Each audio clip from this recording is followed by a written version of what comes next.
before we get the ball rolling, if you just want to give a little bit about how you got on this path of idea sex and, how you started your journey and anything else you want to tell us, and then we can get into it. Sure. Okay. So in terms of Idea Sex, my YouTube channel, I started that because I had had a lot of experiences that did not fit within the framework of reality that I had been given. And I was like, okay, something's not quite right here. And so I was like, I wonder if there's other people in the world who have had experiences like this that would be able to relate. And so I figured if I just screamed into the void of the internet, eventually some people would scream back, which is what happens. Mm. But it was kind of a long ways getting there. So in 2017, I would say I had a lot of strange experiences growing up. And then in 2017, it like hit full force. So whereas for most of my childhood, when I had what you might call psi experiences, I had pushed them out of my worldview. I was like, I don't want to acknowledge this, and I kind of just shut it down. But in 2017, I had what you might call an out of body experience, and I had been living in Thailand for about a year. Was working as an English teacher and studying Muay Thai. And when we had 3 months off, one of the things that I wanted to do was go to a Vipassana meditation camp. I was like, that seems really cool for someone who's just getting into meditating. Like, I'm going to go do it like the monks do it. Jumping into the deep end wasn't my best decision, but ended up going to a 10-day silent meditation camp where you like sleep on a stone bed, have a wood slab as a pillow. You wake up at like 4 a.m., you meditate until 9 p.m., you eat like a bowl of rice a day. It's very ascetic. And Mm. on the seventh day, I started to get really feel really sick. And I had like this rash that broke out all over my body. And so I wanted to go see a doctor, and I left the retreat and I caught a sleeper train to Bangkok. And as I was falling asleep on the train, I started to get this feeling of like electricity coursing through my body and like these hot cold flashes. My throat was closing, my heart was pounding really fast. And long story made short, I made them stop the train in the middle of the jungle and was taken to this rural hospital where they looked me over and they were like, "You're fine. You're just on drugs." And I'm like, "I'm definitely not on drugs. I'm coming from a meditation camp. Like, unless someone spiked the water or something, there's no way." And so they give me a shot of antihistamines, don't know why, and then put me on a bus um, where I was fine for another couple of hours. And then that same thing started to happen again, where it was like very physically painful.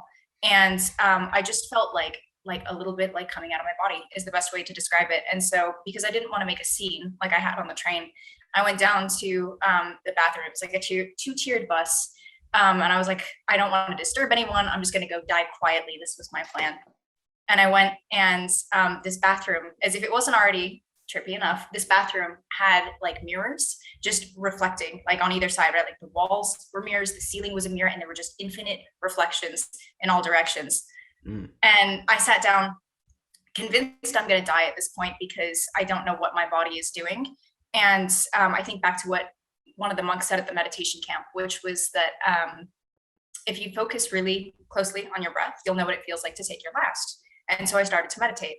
And as I did, it was like being in two places at once. I don't know if you would call it shamanic journeying or an out of body experience or a bilocation experience, but there was me sitting, having this experience. And then it was also like a view from above where I was, I guess it was watching a version of myself like fall out onto the floor and like dissipate into the ground. And it happened again and again and again. And I've never done psychedelics, surprisingly, but this was something that felt like it sounded like an experience that someone would have on psychedelics. But it was literally just from meditating, I think. And so after about 2 hours of this, and I didn't know how long I was in there watching like this process of myself dying.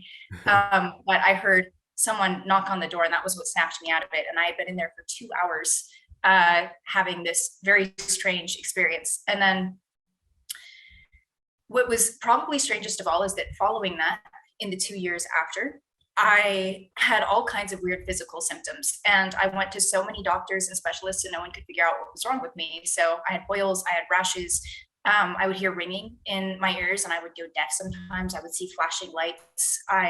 There was one summer where I woke up and the entire left side of like my shoulder neck area was like paralyzed. It's like I woke up with whiplash and had it for 3 months. So just very, very bizarre things. And it wasn't until I started entertaining the idea that it had psychospiritual roots because it happened at a meditation camp. I was like, maybe I'm fighting this. Like maybe I was very convinced that I shouldn't say I was convinced. I was very unsure of what had happened. I was like, am I crazy? Was I dying? Do I have some kind of like brain disease, like a brain tumor or an autoimmune disease or something? And so after about 2 years of wondering that, I finally came around to the idea, entertaining the idea that maybe this was psychospiritual in origin. And when that happens, things started to clear up and have not had those kinds of problems since, but it's definitely that, and following experiences have led me to believe that there's a whole lot more to reality than most of the Western world believes. Mm-hmm. For sure. Wow. Damn. So, do you think you actually came close to dying? Yeah, I don't know. At the least it was an ego death. Physically, like my heart would get up to like 200 beats per minute, but I don't know if like I don't it's very difficult to say whether I actually came close to dying. Like whenever I went to see doctors, it was like, you're fine. Like you're not, is it EEG's the heart one? Yeah, the heart one. No, Mm-hmm. EEG is the brain one. What's the one that they Mm-hmm. do for your heart? I don't know. We'll just say a heart monitor. Yeah. So it was abnormal, but like, in the years that I was specialized in doctors and the like, they couldn't find anything particularly wrong. I did go to a naturopath and there were a whole lot of like strange things that she couldn't put her finger on either. I had cortisol that was like through the roof, but that could have just been from having what I would describe as a pretty traumatic experience in Thailand. Yeah, to say the Yeah. least. So, what were your revelations from this? What was like Chiara before and then Chiara after? Like, what did this show you? Other than there's a lot more going on, that's probably like the biggest thing you got. But how did it change your life and how you live day to day? How I live day to day. Um, Well, I would say that simple awareness of knowing that there is something more. I would say it's made me, in kind of a backwards way, very aware of how things are interconnected. And so I had mentioned that I had a lot of experiences as a child that I dismissed, and then like later kind of resurfaced in 2017. And these are, sometimes called psi experiences, and so, or psychic experiences. And it sounds crazy, but there's actually an entire field, call it parapsychology, call it non-local consciousness, but this field that is devoted to studying phenomena not previously understood. And what's amazing about it is that the evidence is so overwhelming, and most people don't even know that it exists. So there's a renowned professor of statistics, Jessica Utz, who said when she was looking at some of the data for this, remote viewing in particular, and she said that the statistics coming out of SRI, Stanford Research Institute, is more conclusive than some of the data we have that says aspirin reduces heart attacks. And so there's a whole lot of evidence out there that these things do exist, whether we call it precognition or clairvoyance or out of body experiences, remote viewing, that kind of thing. And I would say that after having an experience that I couldn't dismiss because it was so big and it was so impactful, I've definitely come around to being more open to these things. And I actually wrote for the Institute of Noetic Sciences. They're leading researchers in non-local consciousness for the past year, just resigned recently. But the biggest thing has been realizing that there is something more going on. We are able to study it to an extent in laboratories. And it's like, if you pay attention, it almost feels like the universe, the great teacher, whatever you call it, is constantly interfacing with us. And that's been the biggest thing, is having a connection to that. Mm, yeah, connection to the divine. It's like we're always connected, but you have to open yourself up and be receptive to it and let it in, open your door, and then Mhm. you can, I guess, reap the benefits per se. You can kind of establish a relationship with this force, whatever you want to call it, God, infinite consciousness. Mhm. the force, whatever you want to call it, man. There's something definitely that connects all of us. It's this centrifugal force that is just, it's inside me, it's inside you, it's inside the listener. Whatever it is, it's just like this, it's like this energy that is keeping us conscious. Just literally, like the simple act of consciousness is that connection. And that connection is not just limited to your body. And that's a beautiful thing. Like that realization is a hugely beautiful realization to come to as a conscious being, because then you're like, wait, when my body dies, which we all know we're going to die, that means I don't necessarily die. Maybe I just transform, maybe I just metamorphosize into something that I can't even fathom, or something that I really can't even put words on. But there's some kind of inkling once you establish that connection with the divine, that never leaves you, and is a sense of, to me at least, it's a sense of like liberation from the bodily suffering and the bodily death, and what more do you want than that? Right. Yeah. I think liberating is a great word, and I don't think you can have that experience or that connection without having it transform your life in like radical ways. I think a lot of people. I was already pretty healthy before, but I think that when you have that experience, there's something about it that it makes you want to take better care of yourself. It makes you want to take better care of the people around you, do things in service to people. Like it's a difficult thing to put to words, but I think so many people have this experience and they all come to a lot of the same conclusions. Hmm. Yeah, isn't it weird how you have to almost like induce a simulation of your death, and then it just changes up your whole being. It just changes. It just like, that's the whole psychedelic experience. That's the whole psychedelic motive. It's like it's kind of, the whole ego death thing. But the whole thing is like, you kill your ego, quote unquote, but it just comes back, and your ego is no longer you're you're no longer serving your ego. The ego is serving you, or the greater consciousness, in a way. That's how I Yeah. see it, at least. And from there, yeah, your life becomes a journey. You become player one in the matrix, and Love it. um yeah, it's like it starts with that realization of, oh shit, there's more going on. I'm connected to everything. I'm connected to everybody. Consciousness isn't just local to my body. Oh shit, that's the first step. And then the second step is like, all right, now what do I do about it? Yeah. What does that mean? What does that mean for me actually? I still am in this body. I'm still, technically separated from you, kinda. So like, what am I gonna do about that? What how do I act from here on out?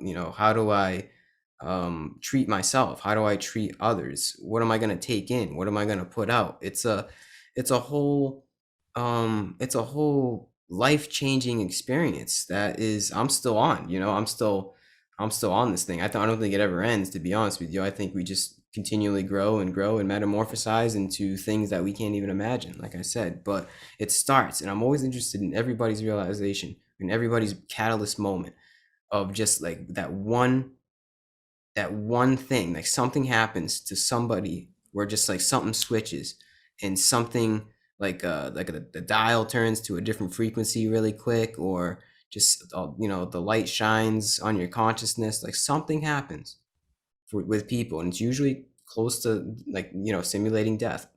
Not always, Yeah. but there's usually simulating some kind of death experience, or somebody in your life dies, or something like that, something tragic, unfortunately, that allows you to see your life in a different light than from how we've been conditioned our entire lives. And yeah, that's freedom, man. That's liberation. You're liberated from the story that you've been sold your entire life. It's a beautiful thing. The stories that you've been sold, and I think the stories that you tell yourself, I don't think Mm-hmm. until you have one of these experiences, and I also think that it continues even after. We're always kind of discovering those limiting beliefs and these narratives that we have in our head that we're not fully conscious of.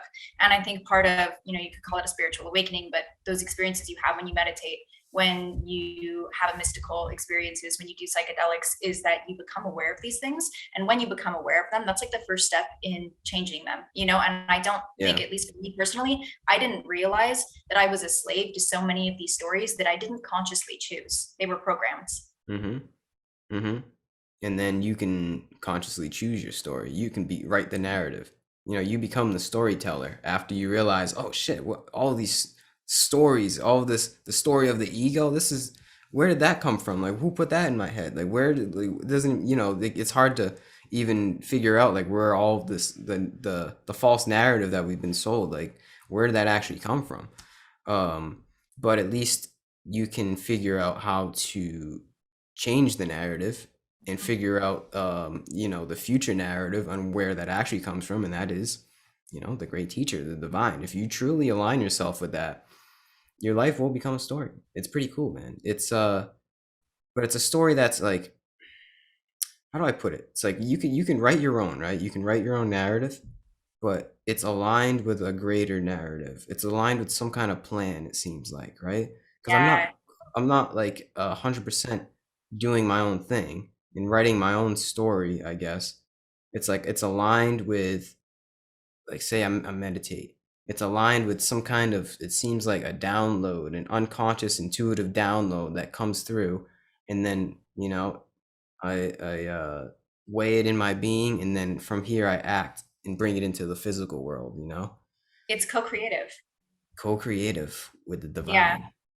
I think that when you have that connection, it's co-creative. And one of the things that kind of disappoints me in a lot of spiritual communities is the approach to manifesting. I've taken an approach a lot like what you just described, where you're sort of in service to something. You have this connection, this relationship to this great teacher, and you're working with it. I think what we're seeing in a lot the new age circles in particular is this idea of wanting to control our reality through the law of attraction, right? Like, I don't know if you've seen that, but that's one thing that I find a little bit um, disturbing, how some of this is being taken. And while it does have like a seed of truth in it, it's almost like being a little bit like, I don't know, like bastardized or something.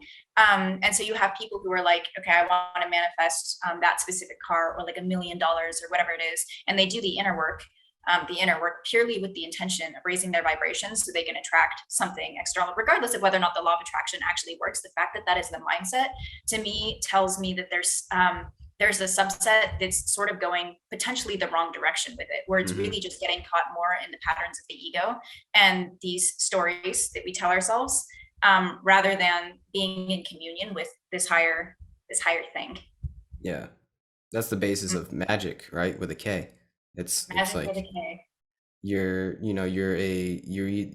become the magician, Mm-hmm. and you can either work for the dark side, which is the material world, I guess you could say, or the light side, which is the ethereal world.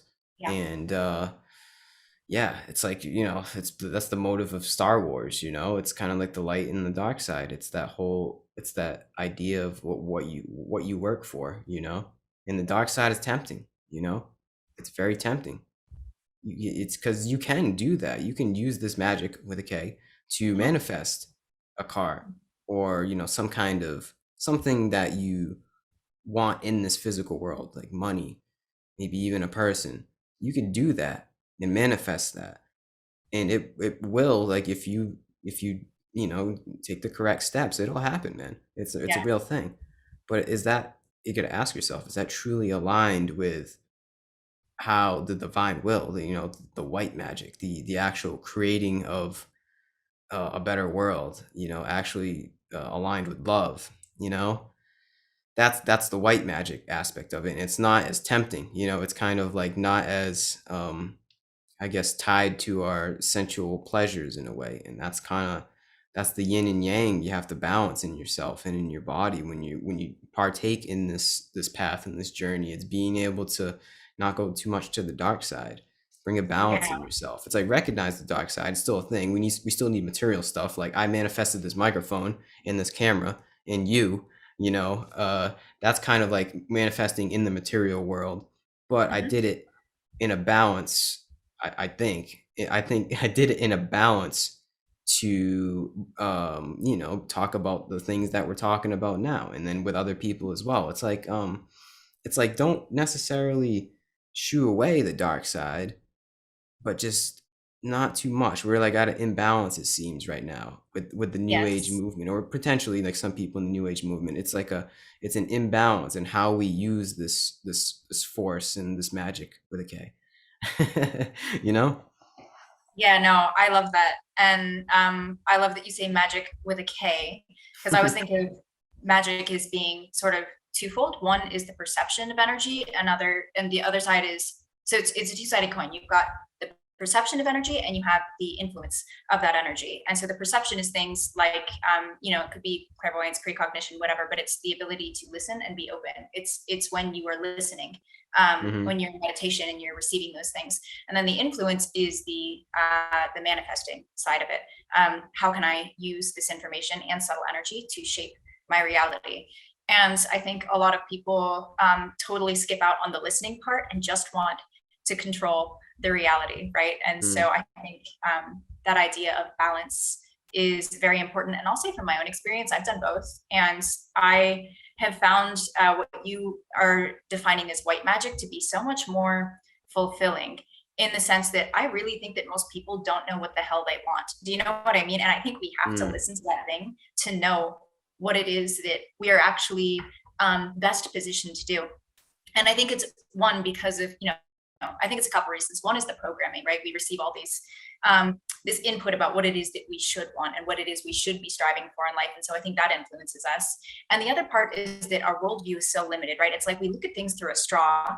And so how could we possibly know what's outside of that for us to explore, right? Like I can kind of give an example from my own life where I knew a couple years ago that I wanted to do something entrepreneurial, but I was just very unhappy in the job I was doing, which was like project management in the tech industry. It was a little bit boring. And so I was like, okay, how do I get myself out of this? And I was like, I want to do e-commerce, because I'd watched a lot of those, like, hustle online business videos. And I was like, I can totally do that. And so I built this brand that I was actually pretty proud of. It was like fantasy activewear, fantasy armor activewear. So think like World of Warcraft or like Elder Scrolls or something, but like printed on activewear. Hmm. And I was like, this is what I want to do. But when it actually came to the marketing, I don't enjoy that part of business. I like strategy, and I like mainly strategy. So like the vision and putting the pieces in place. But when it actually comes to like getting in the trenches and like spending hundreds of hours analyzing ad performance and looking at your SEO and all that shit, I was like, I don't want it. So I loved the Hmm. idea of having this shiny e-commerce business. It would like make me semi-passive income, and I would feel like an entrepreneur, right? And so this is what I thought I wanted. And when it actually, I felt like at every turn, I was just encountering like resistance after resistance. And I think that's often part of, for me, I often take that as an indication that when everything is going wrong, I take it as an indication that I might be on the wrong path. And so it got to a point where I made a few $1,000s back, and I was like, well, I could keep pushing, but this isn't like filling my cup the way that I thought it would. Like I thought this is what I wanted to do because I could get out of this job I don't enjoy. I would be self-employed. I would be learning how to grow and scale businesses, like these things that I thought would be important in my life. And I realized that it wasn't the case, because I wasn't happy with what I was doing there either. And so I had these 3 days where I just didn't get out of bed because I decided that I wasn't going to go forward with the e-commerce business. And I felt like I was lazy. I felt like I was giving up. I was like, what am I going to do now? And so at the end of that, it was a little bit like a grieving period. Like it did feel like letting like a piece of myself die, or like this project die. And at the end of it, I turned to the great teacher and I was like, please send me an opportunity to learn how to grow and scale businesses, because I know that that's important to me, but I just don't know what it looks like. And so a month later, this venture capitalist stumbles on my YouTube channel, and he's like, hey, you're just the right amount of crazy. Come work in my idea lab. Hmm. And I have like the best job I could ever ask for. And I had no idea something like that existed. And that was the difference between, and black and white magic. Black almost makes it sound like you're doing something malevolent. And I wasn't. I was just trying to escape a situation or transform a situation that I wasn't happy with. But that version of manifesting, right, where you're like, that's the shiny thing that I want and I'm going to go after it, versus it's almost like an act of surrender is the other way. It's where you listen and you're open and you're like, okay, show me what you've got, God, source, great spirit.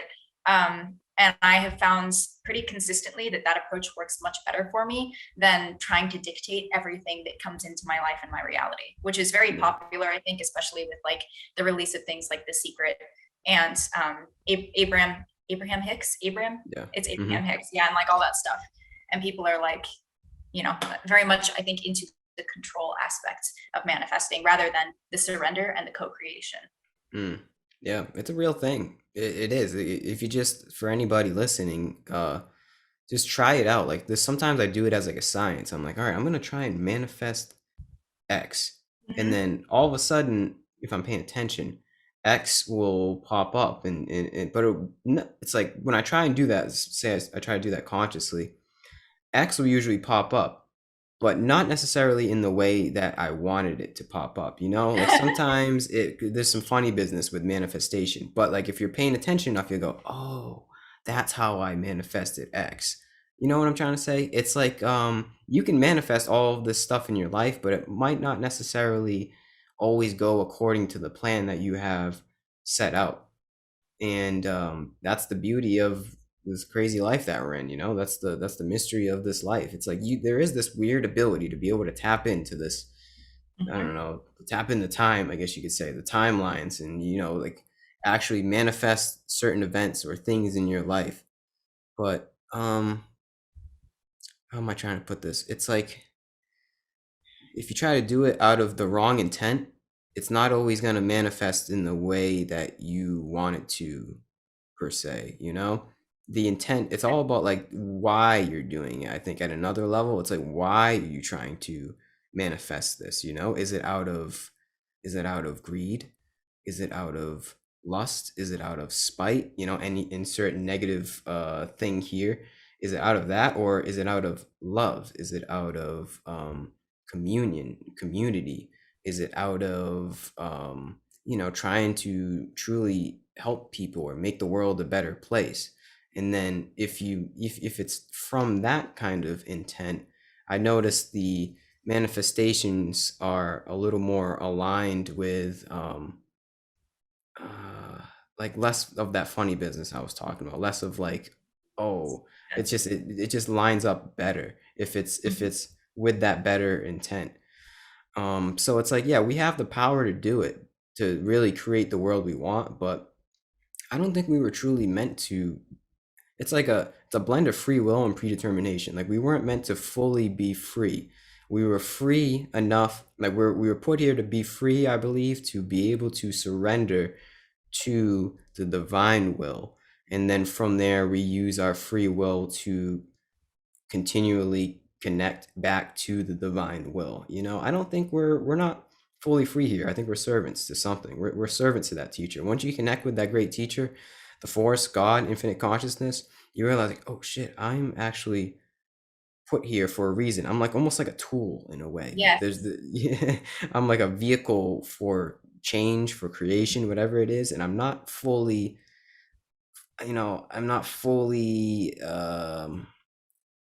what's the word I'm looking for? I'm not fully sovereign. Like I am, but I'm sovereign with my big brother, infinite consciousness, on my side. It's like it's a relationship, like we said before. It's a relationship that you establish, but it's the greatest relationship that you could ever establish, man. It's freedom. Yeah. And to your point, I think we came here not to be gods, but to be humans, which is why, like, it's just part of the experience. Why incarnate if we were gonna like totally 110% shape our realities? And so I think that I always look at it as a game, that interfacing and that communion. And Yeah. I think it's interesting too. You mentioned something to the effect of like, just go ahead and try it, because not everyone, I think, is aware that these things are real. And I mean, there's always the question of is it or is it not. But I think that most people who have really investigated this and tried to apply it in their own lives usually receive some kind of irrefutable evidence. And I think it's very interesting with the law of attraction, because we're actually seeing that was one of the first things from the esoteric and the mystical and the new age and the spiritual that made its way into the mainstream. And we know that's the case because we're also seeing it in business books everywhere, in self-help books. And I think that's interesting because that's like the tip of the iceberg when it comes to the esoteric and the mystical, right? There's so much of that stuff. And I'm like, what is that going to look like when it breaks through to the mainstream? And do we have to be concerned about people misusing this? And so I was talking to Chief. It's so funny. The closet mystics are literally everywhere. I was talking to Closet Chief mystics. Information. That's what I call them, because it's like literally. I'll circle back on that, but I was talking to a CIO last weekend, and he stumbled on remote viewing, and he's been very. Are you familiar with remote viewing? Should I explain that? Oh yeah, Okay. you can explain a little bit.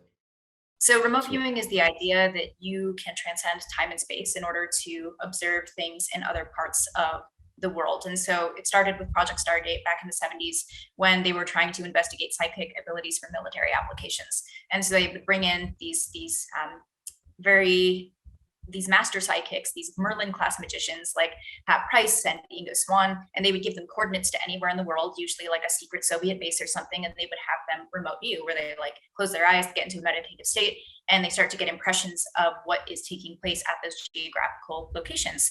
And their success rate was absolutely incredible. It's one of those things where people like, oh, Stargate, nothing happened. A whole lot happened, and it just isn't widely publicized. But if you actually go and read the stories of these people and what it is that they were able to do, it's mind blowing. Like, I can't believe it hasn't been a Hollywood blockbuster, and the fact that it hasn't tells me that there's probably a reason this stuff is being suppressed.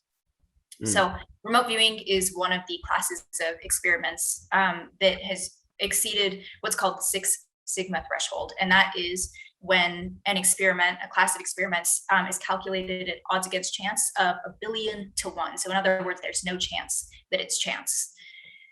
And again, despite that, most people don't believe in this kind of thing because it doesn't work quite like it would in the movies, right? And so I was talking to a CIO last week, and it's interesting to note the kinds of people who have come around to realize that this stuff is possible. And we were talking about the remote viewing communities and how a number of people, most people, what they use this for, I shouldn't say most, but a lot of people, what they use this for is to like game casinos or Mm. the stock market. Like, how can we use this for like cryptocurrency? And so people are using it primarily to should I say primarily, a lot of people are using it to make money. And I think that it's just like with manifesting, right, where we realize that these things are real to an extent. We can study them, a lot of them, in laboratories. Law of attraction, not directly. It would be more like the PK experiments that they do with random number generators. But these things exist to an extent, and when they come through to the mainstream, do we have to worry or be concerned about these things being used and abused, or I should say misused? And is that part of the reason maybe why more of the world isn't aware that these things exist? Are we dangerous to ourselves? Mm. Yeah, they called it the secret for a reason, right? There's got to be some people. I don't know. Do you think there's like a group of people that are, in charge? They got power, and they're like, we can't let Yes. this get out. And Yeah. so, and I, oh, those people. Um, I've been going a little bit down that rabbit hole this year, especially just in light of global events. And I don't know to what extent or what capacity they exist in, but I know to whom you refer. This is like, call it the Illuminati, the global elite, the cabal, deep state, whatever. And I wonder about this because I'm like, are these people realists who have our best interest in mind, or are they people with a kind of malevolent agenda? And that's been the thing that, like, especially in light of the past 2 years, I really can't tell. I'm really not sure if these people in charge are just maybe greedy and believe that their way is the right way, or if there's actually some level of malevolence to what it is that they're doing. I think there's some level of malevolent. I can't even say it. How do you? Malevolence. Yeah, I'll have you say it. There we They're go. evil. I get you. Yeah, I So can think I there ask? is. Go ahead. Go ahead. I was going to say why. I don't know. My intuition tells me that like there's some kind of feeling that just something's off. Because if we were aligned, if every single person, if billions of people were aligned with the said great teacher, Mm-hmm. um, this world would be a completely different place. There'd be a lot less suffering. It would just feel different, There would just be like I would go outside and there would just be like a different feeling about people. It's just kind of like an intuitive thing. It's nothing that I really read online. I've read a lot of stuff online, but like I don't know what to believe. It's just I go my own intuition and I just think there's something going on. There's somebody not that's there's somebody running the show, whether it is some kind of force or literal people or the reptilians, Yeah. that's that is corrupting the sanctity of what it means to be a human being. Because I think deep down we're all gentle, loving creatures. I truly believe that we're all creatures of compassion and love, and we're meant to cooperate, and we're not meant to be competitive. But I think we got corrupted somewhere along the way. Maybe it was thousands of years ago. Um, but there's something that tells me something isn't right. That's it. I don't know how else to say it. And I think anybody else can pick up on that. Yeah. I'm not alone in that assumption that where there's just something not right with the collective right now.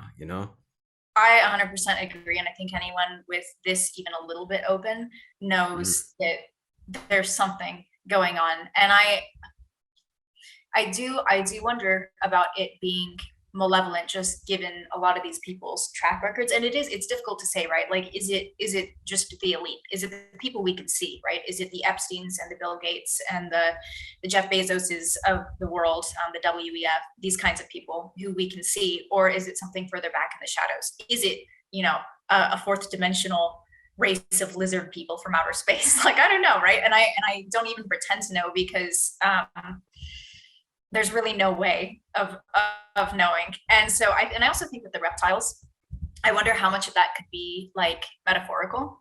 When we think Hmm. of reptiles, we think of things that are cold. We think of things that are not Emotionless. particularly affectionate. We think of yeah, right. Our lizard brain is like the fear part of our being. And so this idea that these people, if they are people, lizard could be like literally a metaphor for people who have lost their humanity, who live in Mm. a fear state, who live in a scarcity state. I think that that's another possibility. Or they could be literal space lizards. If people in our establishment suddenly start molting and turning into lizards, I'm not even going to be surprised at this point. I don't think anything would surprise me. Yeah, right. But I do, at the very least, think that what's happening right now, at the very least, is a collusion between our governments and corporate interests. And that historically has always been problematic when that happens. I think that we are tiptoeing, and it's not even a tiptoe at this point. We're on a very slippery slope toward a fascist kind of globalized and centralized state. Hmm. And I think that we actually live in what might be called biblical times. I remember saying to someone at the beginning of the pandemic, I was like, we live in interesting times. And she like stopped and was like, no, we live in biblical times. I was like, okay. Mm. That got really serious really quick. But it's also interesting to know that what we are living through right now has potentially been prophesized on either side of the Atlantic. The Toltecs call this the dawning of the time of the sixth sun, the end of Kali Yuga. There's a whole lot of prophecy around the era that we're living in now. And basically, the short of it is that at some point, human consciousness was set to expand. And when that happens, when we have this expansion of consciousness, just like when it happens at an individual level, right? When we become aware of our programming and we make these radical changes to our being and ourselves and our lives, the same thing is set to happen on a macro scale. And I think that that's what we're seeing right now, is this kind of good tension between dark and light, where we have these old systems, the 3D systems that are built on fear and greed and the need to control, and these systems that are frankly broken, right? Like our pharmaceutical healthcare is broken, education is broken, our banking system, which is just built on debt, it's broken. It's all freaking broken. And it's also not the way that we're meant to live, like any of this. Like no, I really don't believe people were designed to go sit from 9 to 5 in a box. Do you know what I mean? Like, I Yeah, just don't no. think that that's what we are here to do. And I think more and more people are waking up to that. And that's why they're calling it the Great Awakening, right? Like, I know that term was kind of hijacked by QAnon. And honestly, I thought they were crazy at the beginning, but the more that's come out, I'm like, maybe they're actually onto something. I don't know. At this point, I just sit in the gray area of uncertainty, and like, I don't jack shit about jack shit.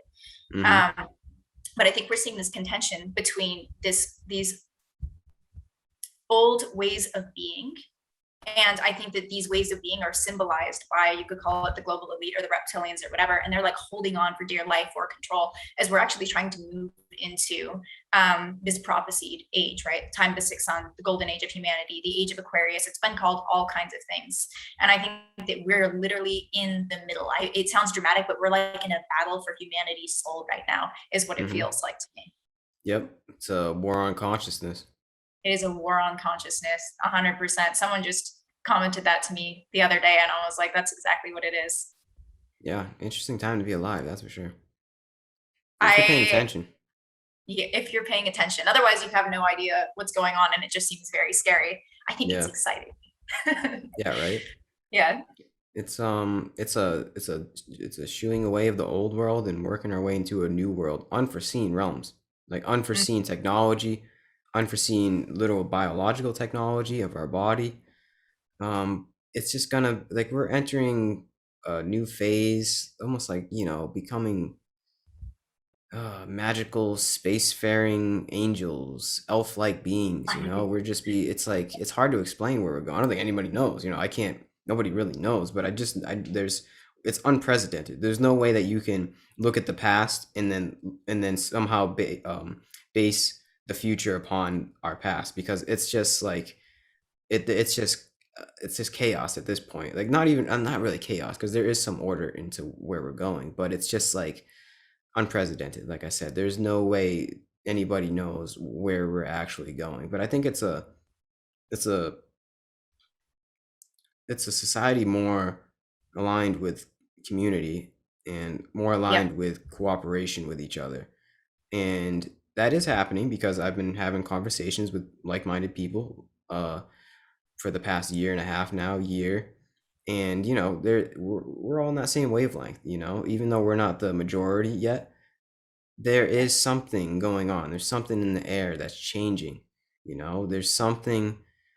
It seems to be like a new paradigm that we're downloading, and we're Mhm. changing, and we're going through the growing pains right now. Like that old world can't handle it.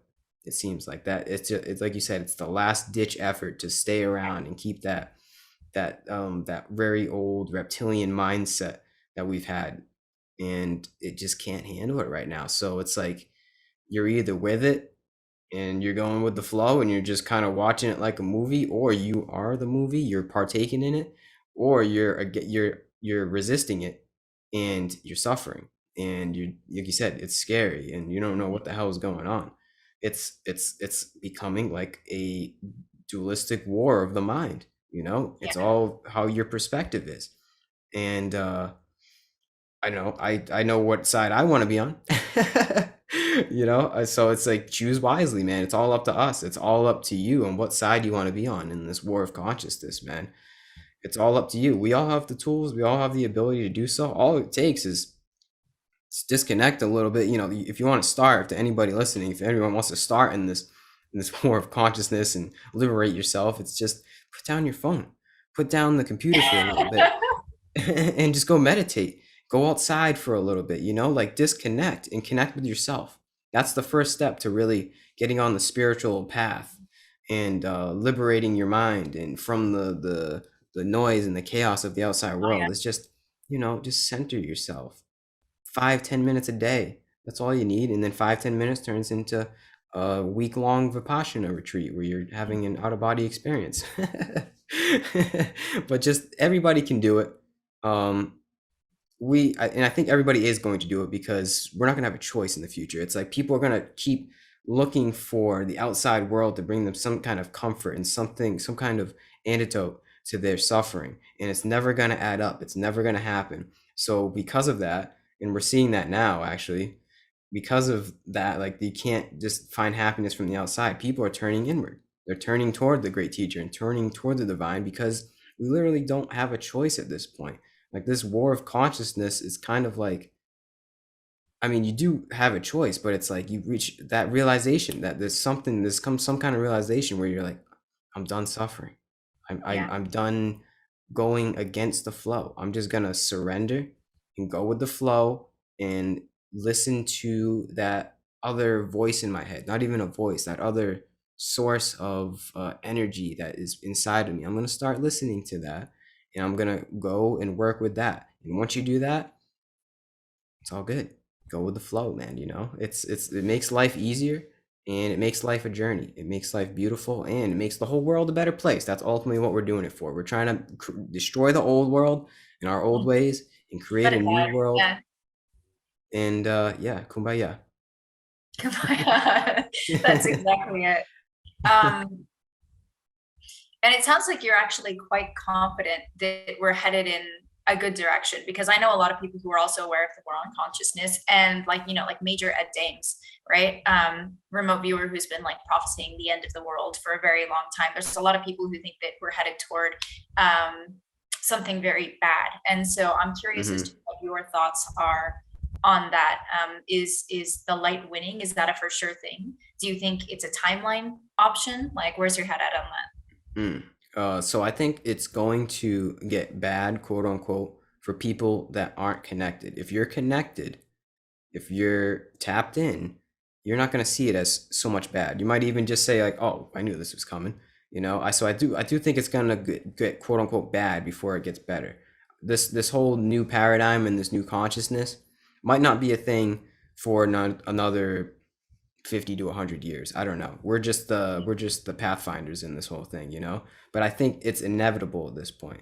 Like the 100 years per se, well, I don't know. I'm just making a number up. We'll say 100 years is actually a very short amount of time to infinite consciousness. So maybe not even in our lifetimes. We might be reincarnated into that world. It might just get bad and then we die and then we are reincarnated into that better world. Sometimes I think that. Sometimes I'm like, oh, I got to do the best I can do in this body, but there's really nothing I can do from this world destroying itself and tumbling down. But I think if my intentions are right and everybody else's intentions are right and enough people are on that wavelength, we're going to create that better world in the future. And then maybe I'll be in that world in the future. And this will just be like looking through history at one point. I don't know. That's just an idea that I entertain. I think personally, yeah, it's going to get a little hairy. It's going to get Yeah. a little hectic, a little chaotic. It already is. But if you're centered in your own being and you know what's up with that, and you know thyself, or you're getting to know thyself, it's not going to seem so bad, man. Yeah, no, I think you're exactly right. I also though won't be surprised if some of this comes to a head in our lifetimes. Like if we look at what the WEF is talking about, right? And people may or may not be aware of this, but there's just basically a group of people self-elected who decide the economic policy in our entire world. And there's been a lot of talk about like a transhumanist agenda, this idea of hooking people up to AI, which is why people were like, oh, the V has like a microchip and they're going to hook us up to the cloud. And I don't think it's going to work exactly like that. And that's the thing with conspiracy theories, is it's like it's on a spectrum. Sometimes Yeah. there's a grain of truth to these things, and I think the grain of truth in that is like there is a transhumanist agenda. That's not quite what it looks like though. Mm. But I think if we look at the timeline that even the people in charge have been talking about, right, and they say Agenda 2030, like that's a very, very real thing. And that's when they want to make a lot of these changes, right?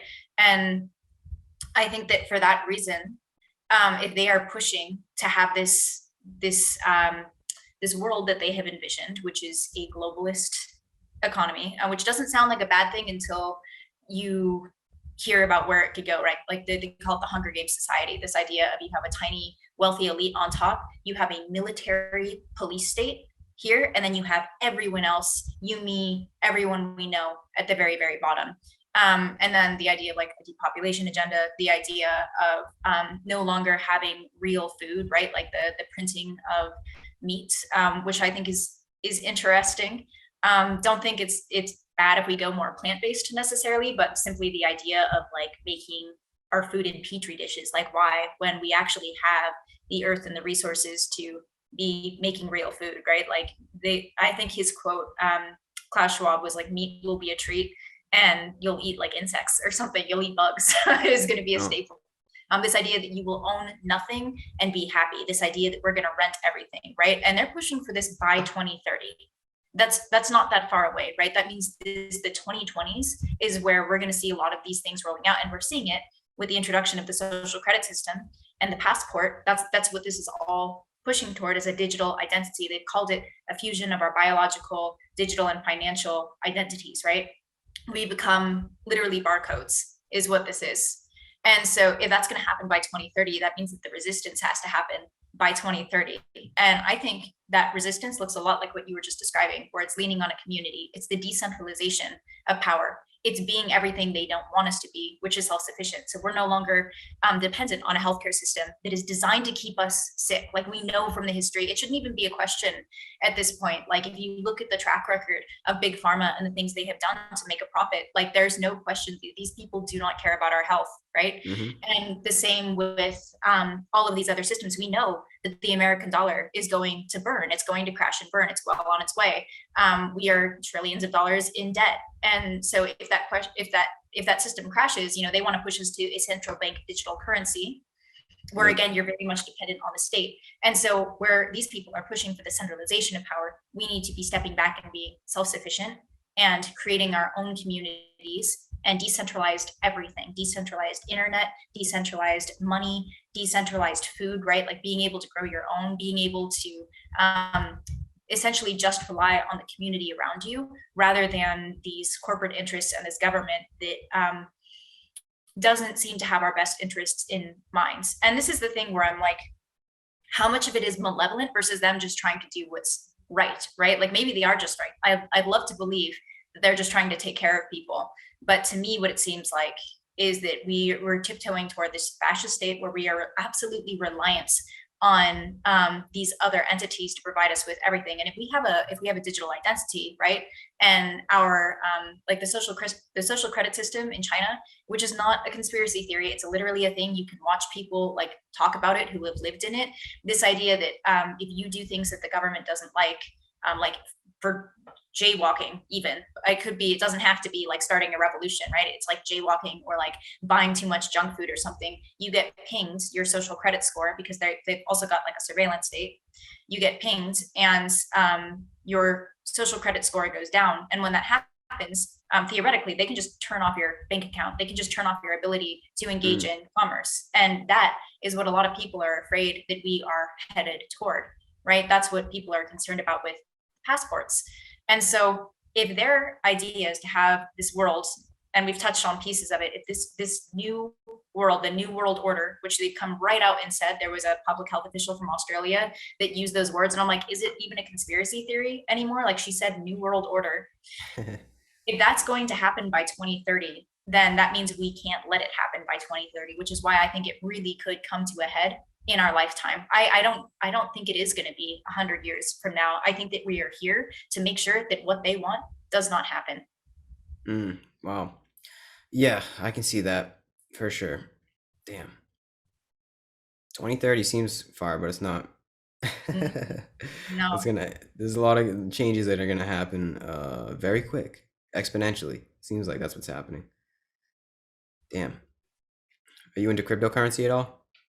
no, it's probably something I should jump on. I work for a venture studio, and we're interested in building businesses around crypto and incorporating crypto. But as of yet, I have not gotten into that world. I've been focused on other things. But Yeah, I mean, you were talking about decentralization. That's what cryptocurrency is all about. More than just Bitcoin being able to send people money, it's creating systems of decentralized entities where you are in that network. There is no greater network that or greater entity that watches over you or decides if you can or cannot say things. Like that's what cryptocurrency is literally creating. It's like the silent revolution that's mhm, happening. Like if the it's like the opposition to this hooking up to the grid. It's the mhm. I mean, even though it's still on the electrical grid, obviously, it's like the metaphorical psychological grid. Yeah, The grid of exactly. being an individual. It's allowing people to um be their own person, be their own entity, and create a lot of value for themselves with no custodial person. There's no custodial looking over your money or your value or anything like that. Like there's no one that can tell you you can't bank or you can't send money here or there. It's just creating a freer, more efficient economy for the world. It's a cool thing. Definitely recommend do your own research. That's for sure. and you probably already know about it, right? About which part? I have a Like, general understanding of crypto, but like I said, it's not something that I've gotten super into. I will say, just based on what you described, another way of looking at this battle that we're engaged in is it is the battle between freedom and control, being hmm self-sufficient and being completely dependent on a system that does not care about you. yeah, I think there's gonna be the split. It's already here, kind of, The but there's gonna timeline's be set. the Yeah, they've been talking about it. yeah, it's gonna be the split of people that are on the wavelength of I don't need the system, and then there's gonna be people that are like I need the system. You know, it's gonna be like I need that caretaker, or I don't want the caretaker, and it's going to be this split of consciousness, which we already see. But as time goes on, it's going to get further and further apart as the world develops into the. It's almost like two different worlds. It really is. Where one people are gonna be like, I need the government to survive. The other people are gonna be like, it's a joke. You just see right through it. And like I said, I know what side I want to be on. Oh man. But yeah, Yeah, definitely do your own research to anyone listening and do Kiara, I think you would just look up different things other than Bitcoin, like other protocols and other coins and other cryptocurrencies and what they're really doing for the world. It's interesting. Very interesting. I'm gonna take you up on that advice. Go read. Yeah, Yeah, and put some money into it too. You can make some money. It's a good investment thing. Oh man, but yeah, where do we go from here, man? I don't even know. We're creating a new world. It's a pretty cool time to be alive, and we can all become a part of it. You know, it's all up to yeah. us to do it. Like, what do you think is the main resistance? Because we are talking about like the resistance to 2030. What is a person's if someone's like, oh, I want to be part of the rebels, man. How do I fight against the system? Like, what do you think is someone's best attempt at doing that? Man. Oh, so I think that's multi-pronged. I think first is don't buy into the system. I think that they're trying to force certain things on absolutely everyone when the data behind what they're pushing really is not substantial if you look into it. And I think as time has gone on, people have woken up more and more to the fact that there is an ulterior agenda, right? Like at the beginning, I think people were very on board, like, yeah, we're in this together. The social distancing, the masks, making sure that we're taking care of each other. um, and as time has gone on, it really has seemed like we're being intentionally divided. Don't buy into the division. I think first of all, like the media and the fear propaganda that it's pumping out 24/7. Like Gary said, unplugging is a really important part of it, because it's programming. You could call it brainwashing.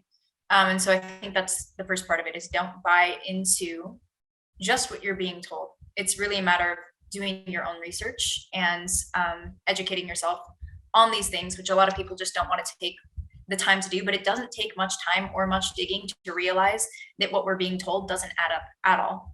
Yeah, And when people realize that, I think it can create a bit of a crisis for people, especially if they do trust these systems and they are reliant on them and they're comfortable with being reliant on them. I think that a lot of people get really scared when they realize what it is exactly that we're up against.